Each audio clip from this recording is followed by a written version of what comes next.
नमस्कार दोस्तों, study class education YouTube channel में आपका स्वागत है। आज के वीडियो में हम देखेंगे भारत के इतिहास पर शीर्ष जी के प्रश्न और उत्तर।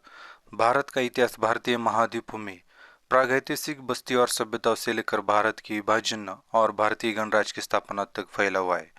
यह लेख भारतीय इतिहास पर सामान्य जी के प्रश्न और उत्तर प्रदान करता है, जो यूपीएससी प्रारंभिक, एसएससी, राज्य सेवाएं, एनडीए, सीडीएस, रेलवे और अन्य जैसे प्रतियोगी परीक्षाओं के लिए अधिक लाभकारी है।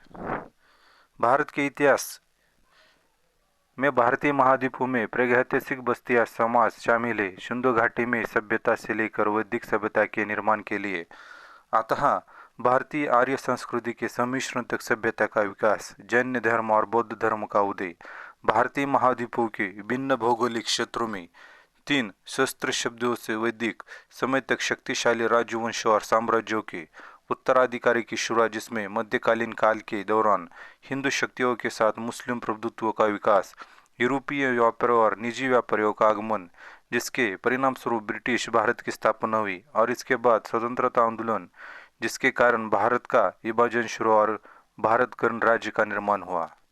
तो चलिए देखते हैं हम आज के प्रश्नोत्तर। पहला प्रश्न है, किस वेद को मंत्र की पुस्तक के नाम से जाना जाता है? इसमें चार ऑप्शन है, ऋग्वेद, यजुर्वेद, सामवेद, अथर्ववेद। तो उसका जो आंसर आता है सामवेद। सामवेद की व्याख्या क्या है? सामवेद में धार्मिक अनुष्ठान के दौरान गाए जाने वाली भजन और धुनी शामिल है। अगला प्रश्न देखते हैं, महान स्नानागार किस सिंधु घाटी सभ्यता का स्थल पर पाया गया था? इसका जो आंसर है मोहनजोदड़ो। इसका जो स्पष्टीकरण है, महान स्नानागार एक उन्नत जल संरक्षण मोहनजोदड़ो में खोजी गई थी और माना जाता है इसका अनुष्ठानिक महत्व था। अगला जो प्रश्न है देखते कौन सा है, तमिल महाकाव्य शिल्पाधिकारम की रचना किसने की थी? इसमें जो चार ऑप्शन है, इलिंगो, अदिगल, तिरुमुल्लुर, कंबन, सिग्विसर। तो उसका आंसर जो आता है इलोगो अडिगल। इसका स्पष्टीकरण जो है, प्रेम और न्याय की कहानी शिल्पाधिकारम सबसे शुरुआती तमिल महाकाव्य में से एक है। अगला प्रश्न है, किस गुप्त शासक को भारत का नेपोलियन कहा जाता है? इसमें चार ऑप्शन है, समुद्रगुप्त, चंद्रगुप्त, संदगुप्त, कुमारगुप्त। तो उसका आंसर आता है समुद्रगुप्त। इसका जो स्पष्टीकरण है, समुद्रगुप्त ने अपनी व्यापक विजय और गुप्त साम्राज्य के विस्तार के लिए यह उपाधि अर्जित की थी। अगला जो प्रश्न है, दिल्ली के किस सुल्तान ने आगरा शहर की स्थापना की थी? इसमें चार ऑप्शन है, इल्तुमिश, बलबन, सिकंदर लोदी, फिरोज शाह तुगलक। इसका जो आंसर आता है सिकंदर लोदी। इसकी जो वाक्य है, सिकंदर लोदी ने 1504 में आगरा को एक महत्वपूर्ण सांस्कृतिक और प्रशासनिक केंद्र के रूप में स्थापित किया गया था। अगला जो प्रश्न है, तराइन के द्वितीय युद्ध में पृथ्वीराज चौहान को किसने हराया था? तो उसका आंसर जो आता है मोहम्मद गौरी। इसकी जो व्याख्या है, मोहम्मद गौरी ने 1192 में पृथ्वीराज चौहान को हराया, जिसने उत्तर भारत में मुस्लिम शासन की स्थापना हुई। अगला जो प्रश्न है,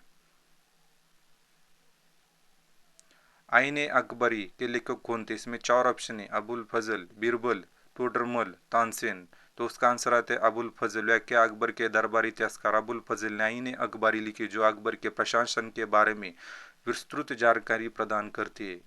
अगला जो प्रश्न है कौन सा है देखते हैं, जालियनवाला बाग हत्याकांड के समय वायसराय कौन था? इसमें चार option, Lord Curzon, Lord Chelmsford, Lord Hardinge, Lord Irwin.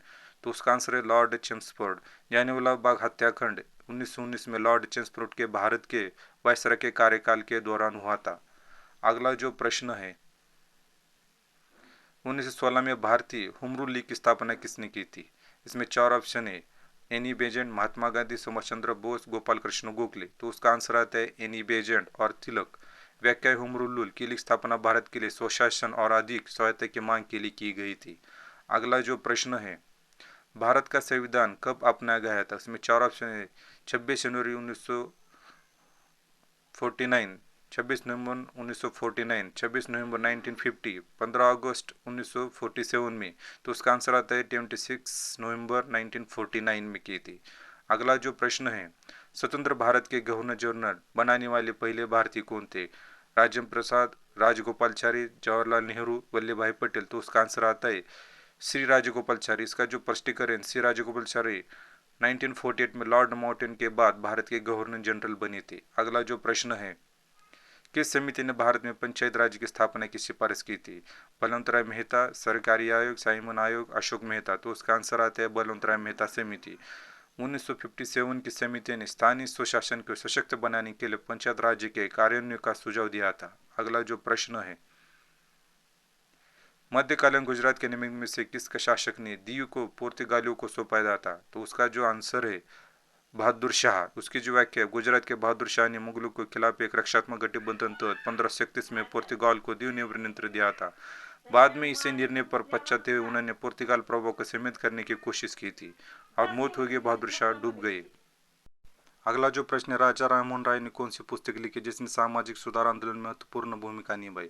उस पुस्तक का नाम है तोहफत उल मोहिदीन। उसका जो स्पष्टीकरण, राजा राममोहन राय ने तोहफत उल मोहिदीन नामक पुस्तक लिखी जिसमें एकेश्वरवाद और तर्कवाद के महत्व पर चर्चा की गई, जिसने महत्वपूर्ण भूमिका निभाई।